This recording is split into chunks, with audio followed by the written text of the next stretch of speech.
Hello বন্ধুরা, কেমন আছো তোমরা সবাই? আশা করি তোমরা সবাই ভালো আছো। ভগবানের কৃপায় যে যেখানে আছো ভালো থেকো, সুস্থ থেকো, এই কামনাই করি। মামনের মনের কথাতে তোমাদের সকলকে সুস্বাগতম। আবার আরেকটি নতুন কন্ট্রোভার্সিয়াল ভিডিও নিয়ে তোমাদের সামনে চলে এসেছি। দিনের পর দিন উজ্জ্বল কণিকাদের নিয়ে ভিডিও হয়েছে। কে ভিডিও বানিয়েছে? লাতখোর দালাল। তাদের প্রত্যেকটি সদস্যকে নোংরা থেকে নোংরা চরিত্রের দিকে ইঙ্গিত করেছে। কণিকাকে বলেছে সে তার ভাসুরের সাথে যৌবনের এডিট করে, তারপরে তার মেয়েটি উজ্জ্বলের না, সেখানে উজ্জ্বলের স্পাম টেস্ট করার মতো কথাও বলা হয়েছে। উজ্জ্বলের মাকে বলা হয়েছে সে পরপুরুষে আসক্ত, বিয়ে মানে স্বামী মারা যাওয়ার পরেও তাকে বিয়ে দেওয়ার কথা বলা হয়েছে বেনারসি শাড়ি পরিয়ে। উর্ফি জাভেদও বলা হয়েছে। তারপরে উজ্জ্বলের দুটো বোন, তারাও নাকি চামড়ার ব্যবসা করে, রেড লাইট এরিয়াতে যাতায়াত করে। এই ধরনের দিনের পর দিন বলেই গেছে যতক্ষণ না তাদের চ্যানেলটা একদমই ডাউন হয়ে গেছে। একটা প্রায় 5 লাখের একটা চ্যানেল, সেই চ্যানেলকে বলতে বলতে বলতে আজকে তাদের ভিউজ কোথায় গিয়ে দাঁড়িয়েছে? 20-25 হাজারে গিয়ে দাঁড়িয়েছে। তারপরে কি করছে? তারপরে শুরু হয়েছিল মন্দিরাদের অধ্যায়। মন্দিরা যেখানে একটি 10 বছরের ছোট পরপুরুষে আসক্ত হয়ে সে তার স্বামীকে পর্যন্ত পরিত্যাগ করতে চেয়েছে, সে স্বামীর সম্পর্কে নানান মিথ্যা ইনফরমেশন দিয়ে এই দালালকে ভিডিও বানাতে বলেছিল এবং দালালও তাকে খুব সুন্দর করে কাঁধ দিতে গিয়েছিল। ঠিক আছে, দালাল তাকে এমনভাবে বুঝিয়েছিল যে সে সর্বক্ষণ মানে ওই মন্দিরার পাশে আছে, শক্ত কাঁধ হিসাবে সে আছে, ভরসাযোগ্য কাঁধ। তার কাছ থেকে সমস্ত ইনফরমেশনগুলোকে নিয়ে তার কাছ থেকে কল রেকর্ডিংগুলোকে করে সে রেখে দিয়েছিল ভবিষ্যতে কাজে লাগাবে বলে। তারপরে কি হলো? সেই শুভক্ষণও চলে আসলো, সেটাও আসতে বেশি দেরি হয়নি। সোমনাথ যখন বিস্ফোরক মন্তব্যগুলো করা শুরু করলো এই দালালের এগেনস্টে, তখন সোমনাথকে বলতে না পেরে আসলে সোমনাথকে কি বলবে, সেই সময় সোমনাথকে বলার মধ্যেই অকর্মণ্য, তুই কাজ করিস না, তুই ঠুটো জগন্নাথ, এই ধরনের কথাবার্তা দিয়ে আক্রমণ করতে করতে তারপরে কি করলো? মন্দিরাকে নিয়ে আক্রমণ করলো। মন্দিরাকে নিয়ে আক্রমণ করতে করতে মন্দিরার বাবা মারা গেল, মন্দিরার বাবাকে নিয়েও পর্যন্ত মানে মৃত মানুষটাকে নিয়েও কন্ট্রোভার্সি করতে ছাড়েনি। তার মাকে তো অল টাইম রক্ষিতা কাকিমা, এই কাকিমা, অমুক তমুক করে বলে গেল। তারপরে মানে সেখানে মন্দিরা কেস দেওয়াতে 2 দিন কেসের জ্বালায় সে আবার মন্দিরাকে নিয়ে বলা বন্ধ করল। তারপরে আমাদের ইপসিতাদিকে নিয়ে নন্দাই নাঙ্গি ঢেপসি, তুতলি, বলদি, তারপরে তোর যে ফ্ল্যাট, সেই ফ্ল্যাটটা তো তোর নন্দাইয়ের দ্বারাই তুই পেয়েছিস, এমনকি তোর সন্তানটাও পর্যন্ত নন্দাইয়ের দ্বারাই তৈরি করা। মানে ও দেখেছে যে সমস্ত কথাবার্তাগুলো বলে, সেই কথাবার্তাগুলো সম্পূর্ণ ও সেইখানে সম্পূর্ণ দাঁড়িয়ে থেকে তার নিদর্শন ছিল ওই ঘোড়ামুখী দালাল, লাতখোর দালাল দিনের পর দিন আক্রমণ করেছে। তারপরে যখন এই ইপসিতাদি ওর বরের স্বামীর কর্মস্থলে গেল এবং বউয়ের যত সব কারতুত সেইগুলোর কথা জানালো, তারপরে গিয়ে যখন বুঝতে পারলো যে সঙ্গীতা ম্যাডামের হাত রয়েছে এই আমাদের ইপসিতাদির মাথার ওপরে, তখন গিয়ে ইপসিতাদিকে আর নন্দাই নাঙ্গি বলার সাহস পেল না। তারপরে এখন কাকে নিয়ে বলতে বসেছে? এখন আমাদের বলতে বসেছে খেকি, অর্থাৎ রিম্পাকে নিয়ে। রিম্পা 49 টাকা বা 1500 টাকার কোনো একটা ব্যাপারে, আমি জানি না সঠিক সেটা কতটা সঠিক কিনা, 49 টাকার একটা ব্যাপার উঠেছে, ঠিক আছে, তাকে নিয়ে বলতে শুরু হয়েছে 49 টাকার বদলে সে কি দিয়েছে, অর্থাৎ রিম্পা কি দিয়েছে। এখন প্রশ্ন হচ্ছে তাহলে সে যেমন বিভিন্ন পুরুষকে মিস ইউ, ডার্লিং এই ধরনের কথাবার্তা বলেছে, তা বলছি কি যাদেরকে মিস ইউ বলেছিস, ডার্লিং বলেছিস, তাদেরকে তুই কি দিয়েছিস আর তারা তোকে কি দিয়েছে, যার বদলে তোর মুখ থেকে এই মিস ইউ এর ডার্লিং মারানো কথাবার্তাগুলো বেরিয়েছিল? হ্যাঁ, নিশ্চয়ই কিছু আদান প্রদান তোদের মধ্যে হয়েছিল, যাদেরকে তুই মিস ইউ বলেছিস, ডার্লিং মারিয়েছিস। ওরে বাবা, ভাই বলে আবার ভাইয়া মারিয়েছিস না, ভাই বলে ভাইয়ার সঙ্গে সঙ্গে সাইয়া মারাতে গেছিস। আসো, আমি তোমাকে চুমু খাবো, চুমুর মতো জায়গায় পৌঁছে গেছি। তা নিশ্চয়ই সেও তোকে কিছু দিয়েছে আর তুইও তাকে কিছু দিতে চেয়েছিলিস। ওই পরকিয়া খেলা মারাবি বলেছিলিস না দুপুরবেলায় করে, হ্যাঁ? সেও দোকানে থাকবে, তুইও তোর বাড়িতে থাকবি, দুজনে একলা, তার বউ তার বাড়িতে থাকবে, তোর বরটা তোর অফিসে থাকবে, তুই না আবার পরকিয়া মানে করতে গেছিলিস। হ্যাঁ, সেটা আবার তোর ভাই বলে দিয়েছে ওয়াইটিতে, সবার কাছেই তোর ভাই তোর ঝাপ খুলে দিয়েছে। তুই যখন তোর বরের সাথে ইন্টু কুলুকুলু মানে পুরো শারীরিক সজ্জায় যখন নির্লিপ্ত ছিলিস, তখন তুই কি করেছিস, তোর ভাইয়ের ফোন মারিয়েছিস। কতটা ডিপ সম্পর্ক থাকলে, মানে ভাইয়ের আড়ালে অন্য কোনো একটা সম্পর্ক তুই মনের মধ্যে রচনা করে নিয়েছিলিস, যেখানে তুই ওই ধরনের কাজে লিপ্ত হতে হতে তুই তোর ভাইয়ের ফোনটাকে ধরেছিলিস। তা বলি কি কি দিয়েছিল সে, আর তুই কি কি দিয়েছিলিস, যার জন্য তোর এত তার প্রতি টান। বরের সাথে তুই শারীরিক সম্পর্কে মিলিত হতে হতেও তার ফোনটাকে উত্তেজনার বশে তুই ধরেছিস। প্রায় 2 ঘন্টার মতো তুই সেখানে ফোনে কথাও পর্যন্ত বলেছিস। বলি কি কি দিয়েছিল সে, আর তুই কি কি দিয়েছিলিস। আজকে তুই রিম্পাকে প্রশ্ন করছিস 49 টাকার বদলে তুই কি দিয়েছিস। তোর দাম তাহলে 49, একজনকে 63 ভাতারি বলা হয়, তাহলে তোকে এবার 49 ভাতারি বলা হবে। বলছি কি, তাহলে তোকে কত নাম্বার ভাতারি বলা হবে, তোকে কত নাম্বার ভাতারি বলা হবে।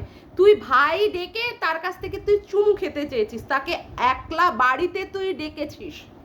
তার বউকে, তার বাচ্চাকে তোর পছন্দ ছিল না, তাদের পছন্দ না, তারা ওইসব যায় আসে না, কিন্তু সে ব্যক্তিটি প্রচন্ড পরিমাণে গুরুত্বপূর্ণ, তাকে তোর প্রচন্ড পরিমাণে মানে ডার্লিং বলতে ইচ্ছা করেছে। কে বলে রে একটা পরপুরুষকে এইভাবে ডার্লিং, তারপরে পরপুরুষদের এইভাবে মিস ইউ, তারপরে হচ্ছে সেখানে এইভাবে ফোন, স্বামীর সাথে সম্পর্কে লিপ্ত হওয়ার সময় কে বলে, কারা বলে রে এই সমস্ত কথাবার্তা, কারা? তোর মতো ওই সতীরাই বলে না, তোর মতো 52 সতীপীঠ আছে, তুই মানে সেখানটায় আর একটা 53 সতীপীঠ বানাতে যাচ্ছিস না। তোর মতো সতী তুলসী তলায় দেয় বাতি, তারাই এই সমস্তগুলো বলতে বসে না। তুই রিম্পাকে বলছিস, আমি রিম্পার কথা নিয়ে বলতে পারছি না, কারণ কোনটা সঠিক না বেঠিক এই সমস্ত কথা নিয়ে আমি বলতে পারবো না। আমি সদ্য ওয়াইটিতে এসেছি, কিন্তু যতটুকু আমি ভিডিওতে দেখছি তার উপরে বেস করে বলছি। রিম্পার কথাটা বলার জন্য রিম্পা যথেষ্ট এনাফ একটি মেয়ে, এবং তার সাবলীল ক্ষমতা আমার থেকে প্রচণ্ড বেশি, তার পাওয়ার, তার মুখের স্পিচ পাওয়ার অনেক বেশি। কিন্তু তুই যে সমস্ত কাজগুলো করেছিস, নিশ্চয়ই তুই তাদেরকেও কিছু কিছু দিয়েছিস, তারাও তোকে কিছু কিছু দিয়েছিস। আচ্ছা কে বলতো তার বরের মানে কে ছেড়ে অন্য পরপুরুষের বান্টুতে বসতে চায়, কারা বলতো? কোন ধরনের বিবাহিত মহিলারা, হ্যাঁ কোন ধরনের বিবাহিত মহিলারা তার বরের বান্টু ছেড়ে অন্য পরপুরুষের বান্টুতে বসতে চায়? যে যদি সতী নারী হয়ে থাকে, তুই তো উজ্জ্বলের বান্টুতে বসে বসে তার রডে চাপ দিয়ে দিয়ে সে ঠেলবে, আর তুই দিল্লিতে পৌঁছে যাবি করে করেও তুই এই সমস্ত কথা বলেছিস। কাকে বলেছিস? বলেছিস কিনা একটা পরপুরুষকে, একটা পরপুরুষের বান্টুতে বসবি, সেই কথাটা আবার বলছিস আবার আর একটা পরপুরুষকে। তাহলে কতটা তোদের ভেতরে, কতটা মানে ভিতরকার কতটা পাওয়ার তোদের গভীরতার সম্পর্কে, যেখানে তোর আর একটা পুরুষের বান্টুতে তুই বসবি, তুই সেই বান্টুতে বসার তোর কামনা প্রকাশ করছিস আর একটা পরপুরুষের কাছে। কে বলে রে এই ধরনের কথা? তোর স্বামীকে তুই বিছানায় বসিয়ে রেখে তুই ভিডিও করছিস, সেখানে তোর বলতে হচ্ছে তুই অন্য পুরুষের বান্টুতে বসবি, তুই অন্য পুরুষের বান্টুতে বসবি, দেখবি, আর ক্যাকটাসে বসবি, বান্টু না সরি ক্যাকটাসে বসবি, দেখবি তার ক্যাকটাসের কার্যক্ষমতা কতটা, সে আদৌ তার মানে তার হাইটটা যে লিলিপুট, সেই লিলিপুটের অনুযায়ী তার আবার বান্টুটাও আবার লিলিপুট কিনা। কারণ তোর মধ্যে তো মেজারমেন্ট পাওয়ারটা প্রচন্ড বেশি, তোর মধ্যে মেজারমেন্ট পাওয়ার প্রচন্ড বেশি, তাই না? সেই জন্যই তো তুই বলতে পেরেছিস ওরটা ছোট। তুই জানলি কি করে ওরটা ছোট? হাত দিয়ে দেখেছিস নাকি? হাত দিয়ে ফিতে দিয়ে মেপে মেপে দেখেছিস?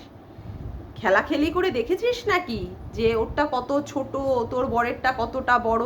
তা তোর বরেরটা যদি এতই কার্যযুক্ত হয়, এতটাই যদি কর্মযোগ্যই হয়, ঠিক আছে, তাহলে তুই আবার অন্য পরপুরুষদের রডে কারোর ক্যাকটাসে বসার কথা বলেছিস কেন রে? কেন বলেছিস?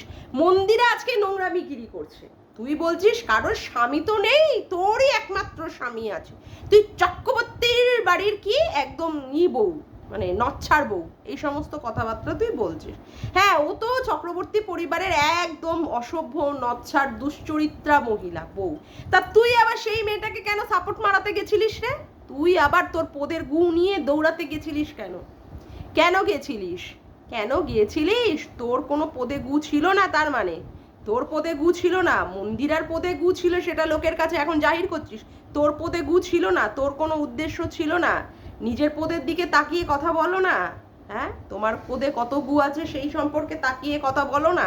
মন্দিরাকে নিয়ে বলছো, রিম্পাকে নিয়ে বলছো, হ্যাঁ বলতে বলতে কোন লেভেল, 49 টাকা পর্যন্ত মানে রিম্পাকে ধার্য মারিয়ে দিয়েছো। তোমার তো আর কি বলবো তোমাকে, তোমার তো মানে 1 টাকারও অকাত নেই। যার বরের পয়সায় তার নাকি জল গরম হয় না, তার জন্য তাকে ইউটিউব করে টাকা ইনকাম করতে হচ্ছে, অন্য লোকেদের চরিত্র বিক্রি করে তার ট্রিটমেন্ট করাতে হচ্ছে, দিল্লির মতো জায়গায় সেখানে ফ্লাইটে করে যেতে হচ্ছে, সেখানে ভাড়া নিয়ে রেন্টে থাকতে হচ্ছে, ট্রিটমেন্ট চালাতে হচ্ছে, তাই না? তাদেরকে বিক্রি করে কেন তার বরের পয়সায় তার জল গরম হয় না। এবং গতকালকে ভিডিওতেও সে সেটাকে জোর গলায় বলেছে যে হ্যাঁ সে স্বীকার করছে তার বরের পয়সা নেই, তার বরের পয়সা নেই।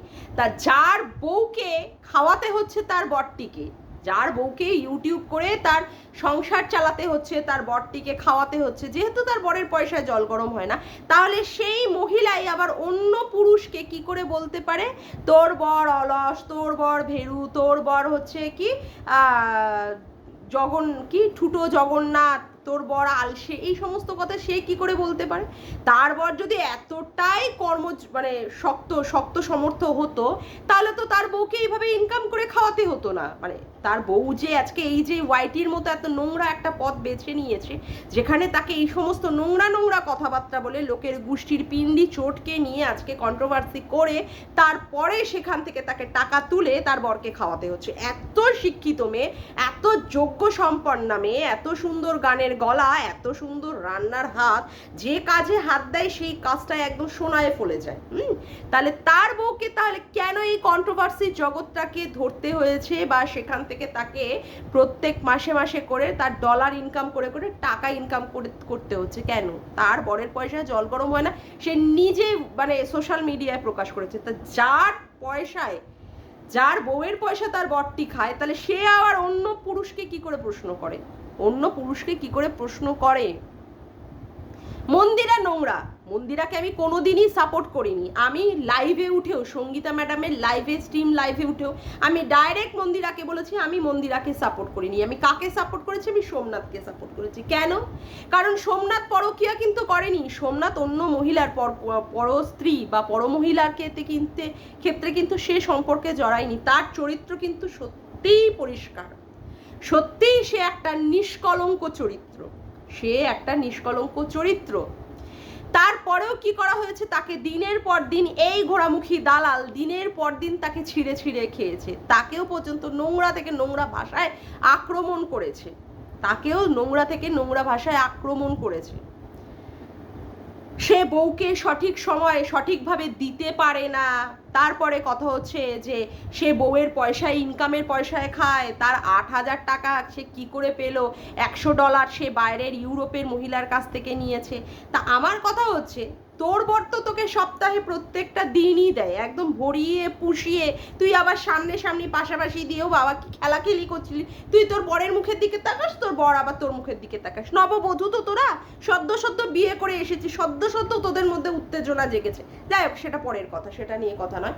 কিন্তু কথা হচ্ছে বাট তুই এত তোর পুরুষের প্রতি এত মানে কি বলবো স্যাটিসফাইড, এতটাই তুই তার প্রতি মানে সমস্ত কিছু পরিষ্কার, তারপরেও তোকে অন্য পরপুরুষের উজ্জ্বল মানে রডে, কিংবা মানে যেমন উজ্জ্বলের রডে কিংবা ওয়াইটির দাদার ক্যাকটাসে বসার ইচ্ছা প্রকাশ করতে হয়েছে কেন?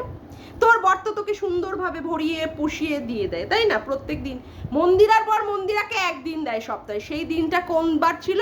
শনিবার ছিল। দুর্ভাগ্যের বিষয়, তোর বরের ক্ষেত্রে তো আবার এই রকম কোনো একটা দিন নির্ধারিত নেই, তাই না? তোর বর তো প্রত্যেক দিনই দেয়, তোদের আবার বলে করতে হয় না, দিন না, তোদের তো আবার মিনিটে ঘন্টায় বাবা তোর বরের আবার এত ওঠে কোথা থেকে ওঠে রে? জাপানি তেল মাখাস টাকাস নাকি? যাই হোক, হ্যাঁ তোর তো আবার এক্সপিরিয়েন্স আছে, কারটা বড়, কারটা ছোট, কারটা ক্যাকটাস, তারপরে কার বান্টুটা সরু লিকলিকে, এই সমস্ত তোর তো আবার এক্সপিরিয়েন্স আছে। মনে হয় আগে থেকেই তুই এই সমস্ত দেখে ঘেটে নেড়ে চেটে পুটে সাফ করে তারপরেই তুই বিয়ের পিড়িতে বসেছিস। মানে এত কথা তো কেউ বলতে পারে না একটা পরপুরুষের সম্পর্কে, এই ধরনের কথা, তাই না? হ্যাঁ, তা বলি কি, তা তুই কি করে করলি? তুই কি করে করলি এই ধরনের কথাবার্তাগুলো করলি বা বলতে পারলি কি করে? অবাক কাণ্ড না? হ্যাঁ সত্যি অবাক থেকে অবাকতর কাণ্ড। মন্দিরা তার কি করে বলছে, মন্দিরা বলেছে তার মেয়েটি কি হচ্ছে যে একটা আতঙ্কের মধ্যে থাকছে বা ডিপ্রেশনের মধ্যে তার মেয়েটি চলে যাচ্ছে। সেখানে বলছে যার মা এরকম নোংরামি পানা করছে, তার মা কি নোংরামি পানা করেছে? হ্যাঁ অতীতে তার মা নোংরামি পানা করেছে, অতীতে বিয়ের আগেও তার মা নোংরামি পানা করেছে, এবং 1 বছর আগেও তার মা নোংরামি পানা করেছে। এখন কিন্তু মানে ওই কি বলে জয়ীর মা অর্থাৎ মন্দিরা কিন্তু নোংরামি করছে না, তুই বারংবার সেই দিকে খোঁচা দিচ্ছিস। অথচ এই জিনিসটাই যদি গামলা রানীর ক্ষেত্রে কেউ বলে তখন তুই যা বলবি ও তো করে বাইরে বেরিয়ে এসেছে, ও নোংরামি করেছে, ও কারোর একটা পরপুরুষের হাত ধরেছে, ও তো এখন ওর বাপের বাড়িতে রয়েছে, ওর ভালো ব্লগ দেখাচ্ছে, তোমরা সেখানেও ওকে ছাড়ছো না।